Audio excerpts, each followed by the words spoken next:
থেকে আমি সবজি বাজার নিয়ে এসেছি। দেখো কত কিছু হচ্ছে, পটল, আম, কাঁচা আম আছে, টমেটো, শসা, আরও কী কী আছে। এখানে আমি পাকা আম নিয়ে এসেছি, গাছ পাকা। আর এখানে তরমুজ নিয়ে এসেছি, কেটে রাখলাম লাল টকটকে।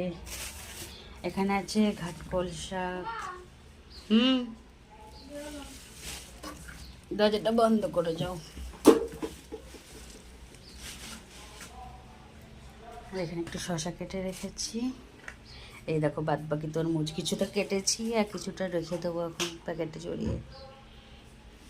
আর এখানে আছে কাটা আঙুর। এই যে আবার হেলাঞ্চে এনেছি,